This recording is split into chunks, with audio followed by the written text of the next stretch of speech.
이번 시간에는 비열과 열팽창에 대해 알아보겠습니다. 첫 번째 주제, 비열입니다. 비열은 열량과 관련 있는 개념이라 지난 시간에 배운 열량에 대해 복습해 보겠습니다. 열량은 온도 차이에 의해 이동하는 열의 양으로 단위는 칼로리, 킬로칼로리를 사용합니다. 비열은 어떤 물질 1kg의 온도를 1도씨 높이는데 필요한 열량입니다. 결국 비열은 열량 개념인 것이지요. 단위는 킬로칼로리 퍼 킬로그램 곱하기 도씨입니다. 퍼는 나누기를 의미합니다. 비열은 첫째, 물질의 종류에 따라 비열이 다르기 때문에 물질을 구별하는 특성이 됩니다. 둘째, 비열이 클수록 온도를 높이는데 많은 열량이 필요합니다. 이것은 비열이 클수록 온도가 잘 변하지 않는다는 말과 같습니다. 오른쪽 노란색 메모를 보시겠습니다. 여러 가지 물질의 비열을 나타내는 그래프를 보시면 물이 가장 높은 것을 확인할 수 있습니다. 물은 비열이 매우 커서 다른 물질에 비해 온도 변화가 매우 작습니다. 반면 표 왼쪽에 구리, 철, 알루미늄은 상대적으로 비열이 작은데 이들은 금속으로, 금속은 대체로 비열이 작습니다. 비열과 관련된 현상 알아보겠습니다. 첫째, 바닷가에서 낮에는 해풍이 불고 밤에는 육풍이 분다. 바람이 부는 방향은 불어오는 쪽을 기준으로 하기 때문에 해풍은 바다에서 불어오는 것을 의미하고 육풍은 육지에서 불어오는 것을 의미합니다. 아래 그림을 보시겠습니다. 낮과 밤의 대류 방향이 서로 반대인 것을 확인할 수 있습니다. 비열이 높은 물은 온도가 잘 올라가지도 잘 떨어지지도 않습니다. 물과 육지 중에 물의 비열이 더 높아서 낮에는 햇빛을 받아 바닷물보다 육지의 온도가 더 큰 폭으로 올라가고 밤에는 둘 중에 육지가 더 빠르게 식어서 바닷물의 온도가 더 높습니다. 이러한 이유로 낮에는 따뜻한 육지 쪽 공기가 상승을 하고 그 빈자리를 채우기 위해 바다에서 바람이 불어오는 것입니다. 또한 밤에는 따뜻한 바다 쪽 공기가 상승하고 그 빈자리를 채우기 위해 육지에서 바람이 불어옵니다. 둘째, 해안 지방이 내륙 지방보다 일교차가 작다. 해안 지방은 물이 많으므로 온도의 변화가 상대적으로 작습니다. 셋째, 사람의 몸은 70%가 물이라 체온이 비교적 일정하게 유지됩니다. 비열을 활용한 것들을 알아봅시다. 자동차 냉각수는 엔진 내부를 순환하며 뜨거워진 엔진을 식혀주는 역할을 합니다. 물이 담긴 찜질팩은 한번 데우면 금방 식지 않습니다. 바닥에 깔려있는 온수관은 뜨거운 물이 지나갈 때 같이 따뜻해져 난방이 됩니다. 뚝배기는 비열이 높아 음식을 오랫동안 따뜻하게 유지해줍니다. 금속으로 만든 냄비 및 프라이팬은 비열이 낮아 열이 금세 올라 빠르게 요리할 수 있습니다.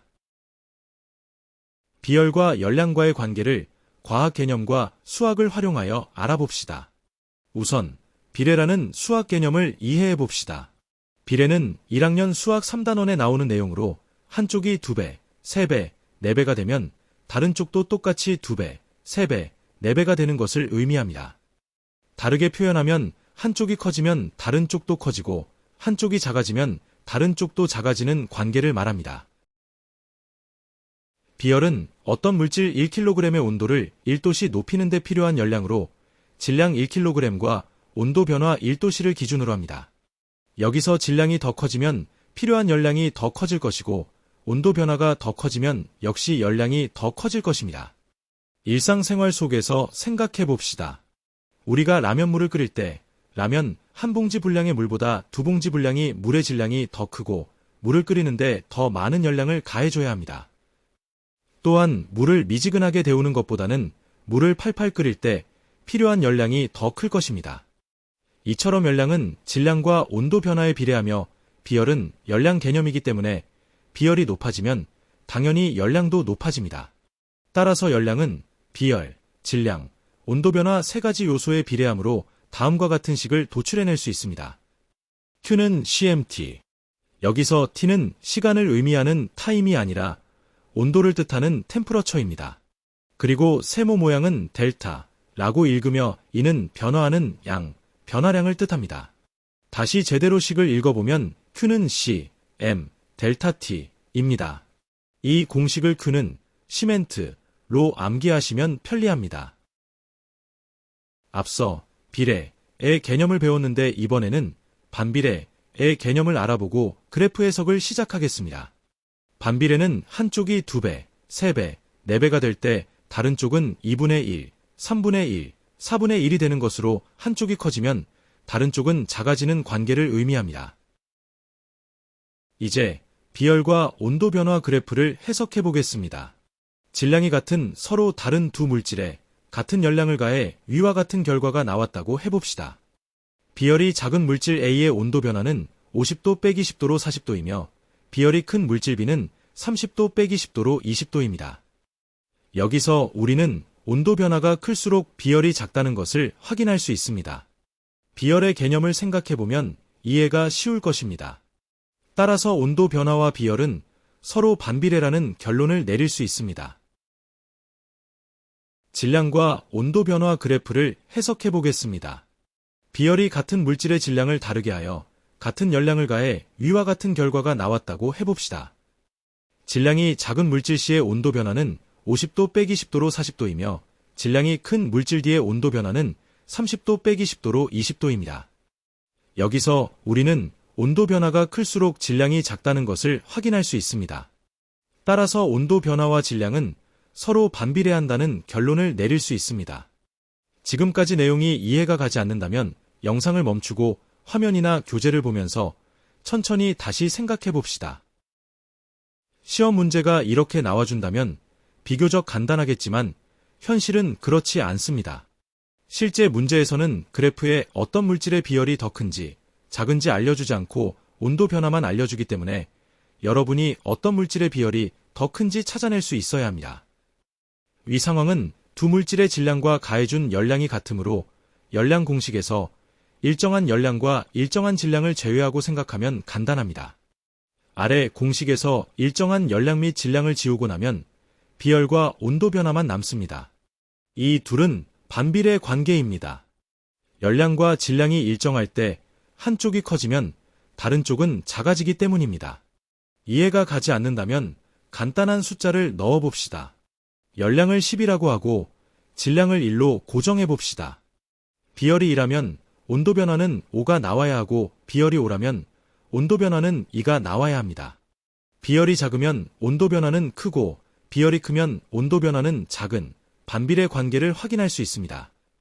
위의 그래프를 다시 보면 온도 변화가 큰 A의 비열이 더 작다는 결론을 낼 수 있습니다. 두 번째 상황도 마찬가지입니다. 실제 문제에서 온도 변화만 알려주고 어떤 물질의 질량이 더 큰지 알려주지 않는다면 여러분이 질량이 더 큰 것을 찾아낼 수 있어야 합니다.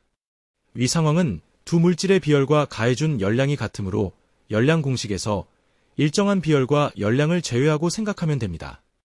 아래 공식에서 일정한 열량과 비열을 지우고 나면 질량과 온도 변화만 남습니다.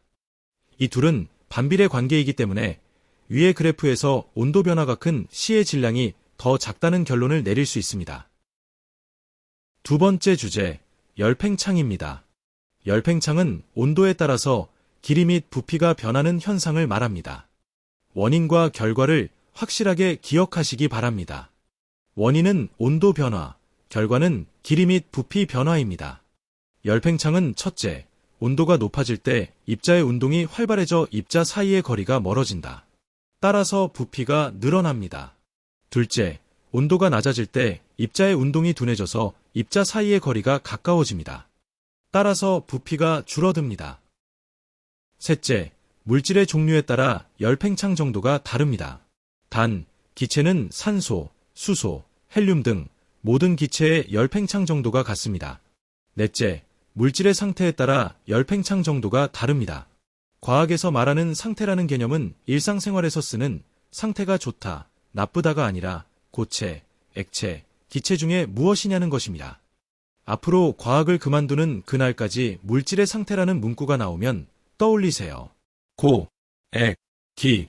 물질의 상태에 따른 열팽창 정도는 고체, 액체, 기체 순으로 커지며 기체는 고체, 액체보다 더 월등합니다. 열팽창의 활용 보시겠습니다. 첫째, 바이메탈입니다.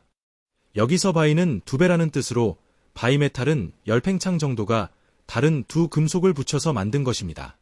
전기 주전자, 전기 다리미 등에서 온도 조절 장치로 사용합니다. 어떤 원리로 온도 조절 장치로 사용하는지 알아보겠습니다. 바이메탈 그림 중 가운데 것을 보시면 위는 금속 A, 아래는 금속 B로 구성되어 있습니다. A와 B 중에서 금속 B의 열팽창 정도가 더 클 때 바이메탈 가운데를 가열한다면 열팽창 정도가 더 큰 B가 더 많이 늘어날 것입니다. 왼쪽 그림을 보시면 B가 더 많이 늘어나 A 쪽으로 휘어진 것을 확인할 수 있습니다. 가열하지 않고 반대로 냉각을 한다면 열팽창 정도가 더 큰 B가 더 많이 줄어들기 때문에 B 쪽으로 휘게 됩니다. 바이메탈 문제를 풀다 보면 어떤 금속이 더 늘어나고 줄어드는지는 쉽게 파악할 수 있지만 실수로 휘는 쪽을 잘못 고르는 경우가 생깁니다. 따라서 더 늘어난 쪽의 반대편으로 흰다는 원칙을 잘 기억해 두시기 바랍니다. 새로 나온 그림은 전열기 속의 전기회로 중 바이메탈이 있는 일부를 나타낸 것입니다. 전기회로는 끊어진 부분이 있으면 바로 전기 흐름이 멈춥니다. 왼쪽은 전기가 잘 흐르고 있는 모습이며 오른쪽은 바이메탈이 내려가 전기가 차단된 모습입니다.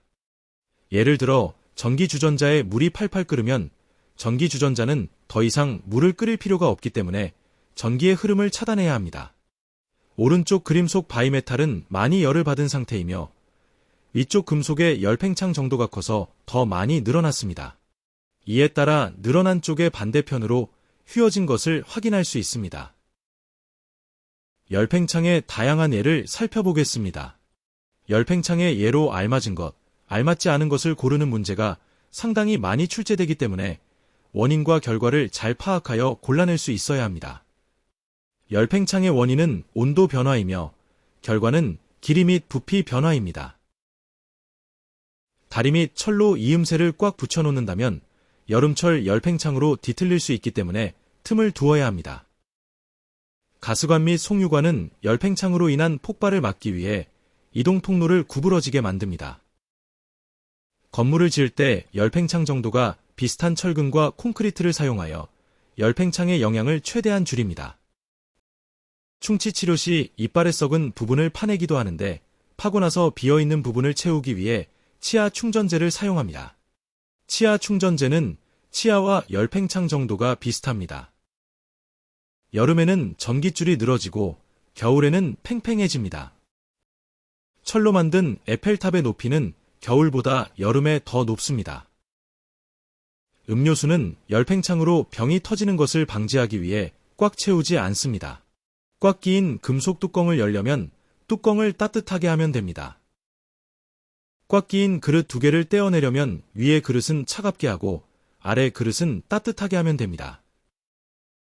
차에 기름을 넣을 때는 낮보다 밤이 더 유리합니다. 더 차가워야 부피당 질량이 더 높으며 같은 30리터를 넣어도 차가울 때가 더 무겁습니다. 탐구활동, 열팽창입니다.